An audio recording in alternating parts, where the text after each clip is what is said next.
Last time capacitor से शुरू किया था हमने।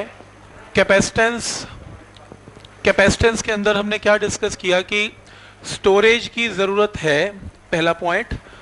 दूसरा पॉइंट हमने ये डिस्कस किया कि कैपेसिटेंस किसी भी बॉडी की अगर निकालनी है तो C is equal to Q upon V का फॉर्मूला यूज़ करेंगे। नेक्स्ट हमने ये डिस्कस किया कि अगर कैपेसिटेंस किसी बॉडी की निकालनी है तो कैपेसिटेंस का फॉर्मूला लगाने से पहले एक प्रिंसिपल ऑफ कैपेसिटर किया। वैसे कैपेसिटेंस Q बाई V का फॉर्मूला फॉलो करती है, कोई दिक्कत नहीं है। बट अगर आप कम जगह पे ज़्यादा चार्ज स्टोर करवाना चाहते हो, कैपेसिटी बढ़ाना चाहते हो, तो हमने क्या डिसाइड किया कि एक पैरेलल प्लेट के पैरेलल या एक प्लेट के पैरेलल एक और प्लेट को रखा जाए जो कि न्यूट्रल है और इस पोर्शन को अर्थ कर दिया जाए ताकि इसका ओवरऑल पोटेंशियल डिक्रीज हो जाए और C is equal to Q by V से कैपेसिटी बढ़ जाए। तो प्रिंसिपल ऑफ कैपेसिटर में हमने ये डिस्कस किया कि आज के बाद जो कैपेसिटर बनेगा वो एक सिंगल प्लेट का नहीं बनेगा, उसके सामने एक और पैरेलल प्लेट रखी जाएगी जो कि एग्जिस्टिंग या ओरिजिनल प्लेट के पोटेंशियल को डिक्रीज करके कैपेसिटी को इंक्रीज करेगा। सिंबल कैपेसिटर का किया और फिर हमने कैपेसिटेंस पैरेलल प्लेट कैपेसिटर की। पैरेलल प्लेट कैपेसिटर में ये एक प्लेट है जिसका एरिया A और चार्ज Q है। इसके पैरेलल में एक और प्लेट है जो कि अर्थड है। बाय इंडक्शन यहाँ चार्ज माइनस Q और इलेक्ट्रिक फील्ड हमें मालूम है डिस्टेंस अपार्ट है।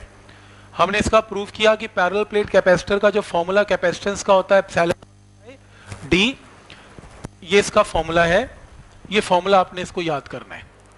जितनी बड़ी प्लेट, जितना बड़ा प्लेट का एरिया होगा उतनी ज़्यादा कैपेसिटी होगी और D जितना छोटा होगा कैपेसिटी उतनी बड़ी होगी। C का फॉर्मूला भी क्लियर है।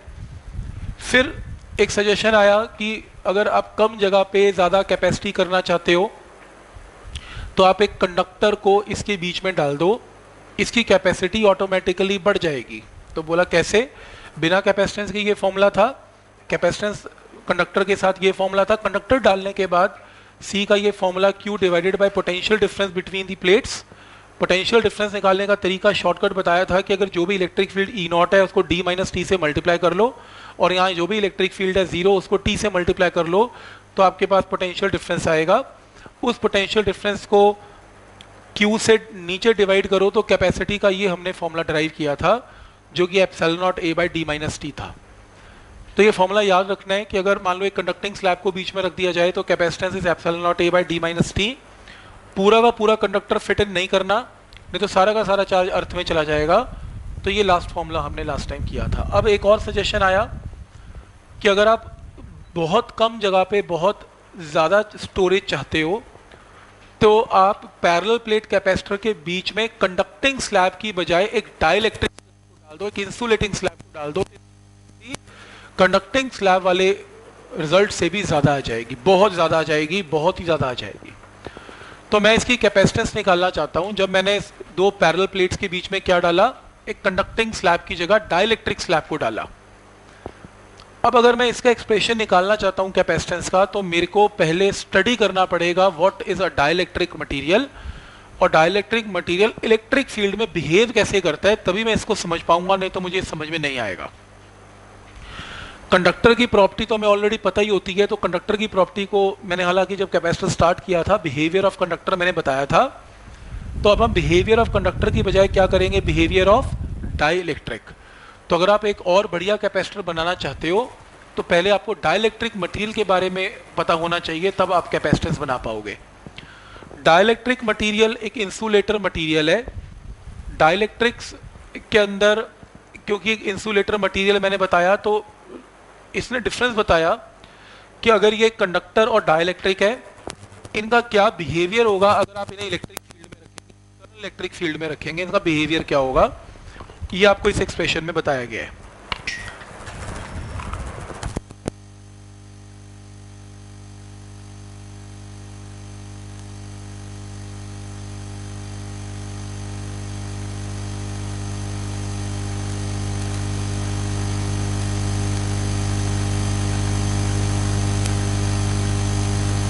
ठीक, देखो डाइलेक्ट्रिक मटेरियल को समझने के लिए एक पॉइंट समझते हैं। डाइलेक्ट्रिक मटेरियल एक कंडक्टर से ऐसे डिफरेंट है कि अगर सपोज करो ये आपका इलेक्ट्रिक फील्ड है जो मैंने एक्सटर्नल इलेक्ट्रिक फील्ड प्लेट्स की हेल्प से बनाया, और बीच में मैंने क्या रख दिया, एक कंडक्टर रख दिया।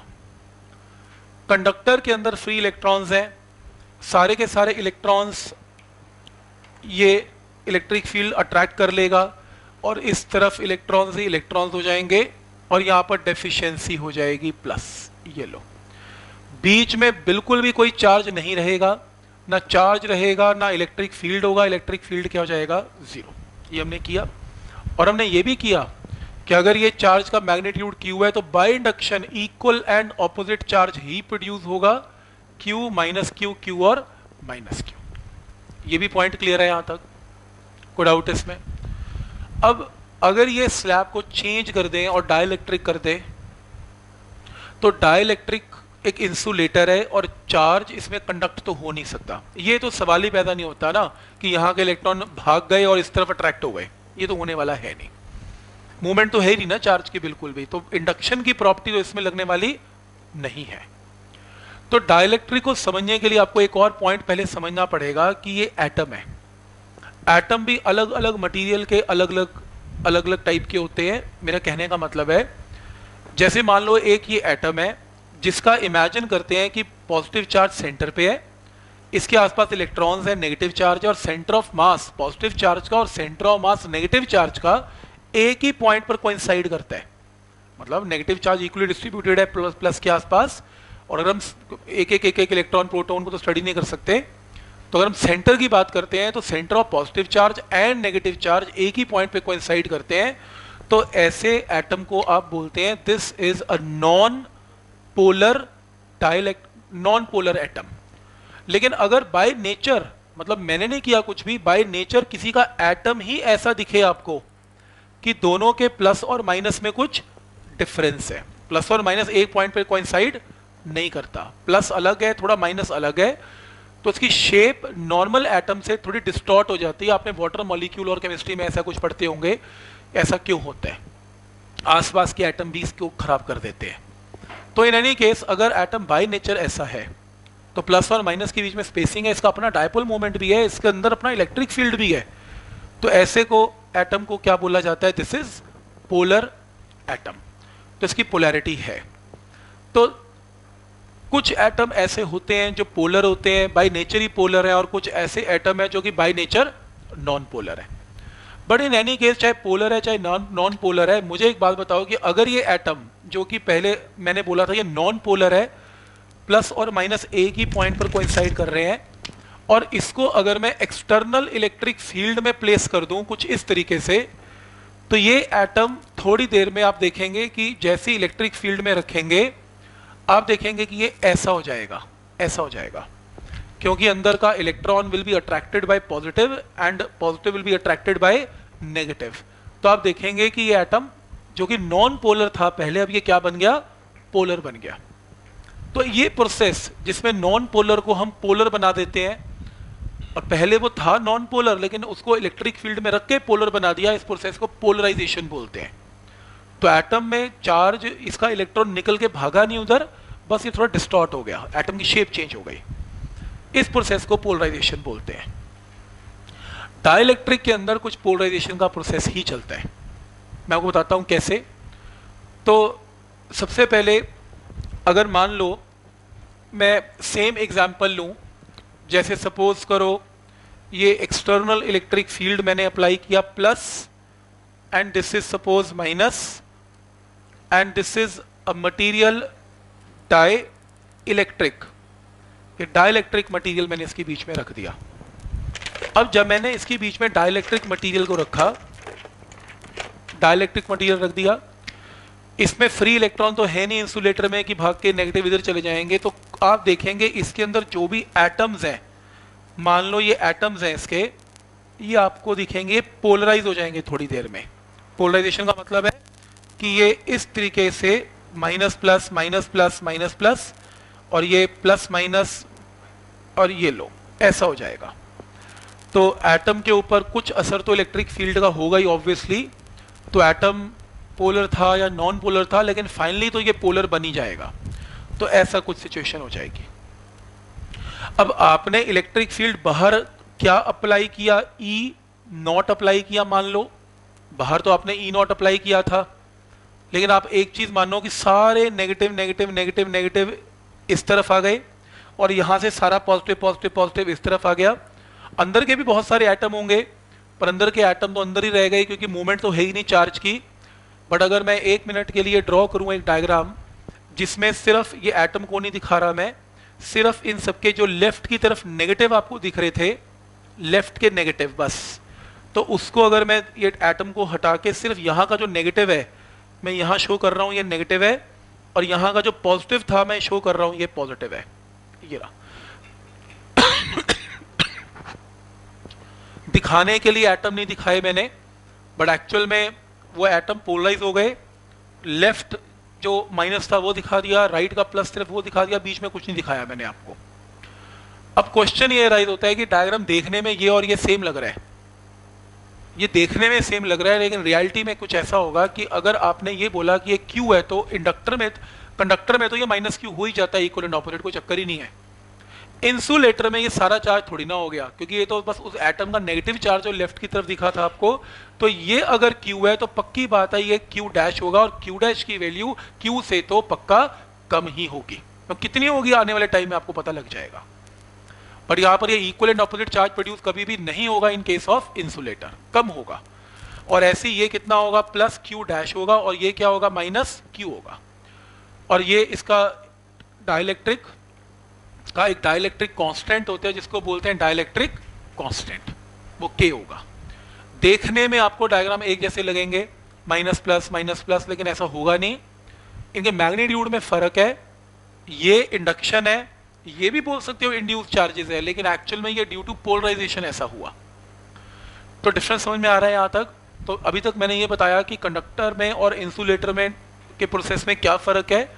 कंडक्टर में सारे नेगेटिव सारे पॉजिटिव इधर, बीच में कोई चार्ज नहीं होता। इंसुलेटर में तो फिर भी एटम रहते हैं बीच में, और कॉर्नर का माइनस प्लस करोगे तो ये चार्ज का मैग्नीट्यूड इसके बराबर कभी भी नहीं रहता। अब कंडक्टर के अंदर ये सिखाया जाता था कि इलेक्ट्रिक फील्ड जो बाहर आपने अप्लाई किया वो ई नॉट है, अंदर इंड्यूस्ड इलेक्ट्रिक फील्ड जनरेट हो जाया करता था। और मैं पूछता था नेट इलेक्ट्रिक फील्ड कितने है, तो आप बोलते थे बाहर का इलेक्ट्रिक फील्ड माइनस अंदर का ऑपोजिट इंड्यूस्ड इलेक्ट्रिक फील्ड। और क्योंकि दोनों की वैल्यू सेम होती थी तो कंडक्टर के अंदर नेट ई की वैल्यू क्या हो जाती थी, सेम, जीरो। कंडक्टर के अंदर ई जीरो की एक्सप्लेनेशन ये बताई थी कि बाहर का इलेक्ट्रिक फील्ड और इसके अंदर का induced electric field exactly same value produce करता है, तो नेट ई अंदर जीरो आ जाता है। इंसुलेटर में ऐसा नहीं होता है। इंसुलेटर में क्योंकि चार्ज का मैग्नीट्यूड कम है तो बाहर इलेक्ट्रिक फील्ड ई नॉट है, अंदर का इलेक्ट्रिक फील्ड मान लो ईपी है। ईपी का मतलब बिकॉज ऑफ पोलराइजेशन, कई बुक्स इसको ईपी लिखती हैं। ईपी का मतलब पोलराइजेशन की वजह से अंदर का इलेक्ट्रिक फील्ड ऑपोजिट डायरेक्शन में। लेकिन नेट इलेक्ट्रिक फील्ड अगर मैं पूछूं यहां पर कितने नेट इलेक्ट्रिक फील्ड इसके अंदर, तो net electric field will be equal to E naught में से क्या माइनस करेंगे, ई पी। और क्योंकि ईपी की वैल्यू ई नॉट से कम है तो ये वैल्यू एटलीस्ट जीरो तो नहीं आने वाली। तो इंसुलेटर के अंदर जब आप एक डाइलेक्ट्रिक या इंसुलेटर को इलेक्ट्रिक फील्ड के अंदर रखते हो तो उसके अंदर ई कभी जीरो नहीं आता, ई कुछ ना कुछ वैल्यू तो उसकी शो या रिप्रेजेंट करनी ही पड़ेगी। तो पॉइंट समझ में आया यहां तक। बुक्स इसको ऐसे समझाती हैं, ये देखो, ये सपोज करो बुक्स के हिसाब से ये एक कंडक्टर है, ये कंडक्टर है और बाहर इलेक्ट्रिक फील्ड आपने क्या अप्लाई किया, ई नॉट। ये इंडक्शन हो गई, प्लस एंड माइनस उल्टे चार्ज डेवलप हो गए। तो इलेक्ट्रिक फील्ड आपने कितना अप्लाई किया था, ई नॉट, पर induce electric field opposite direction में था।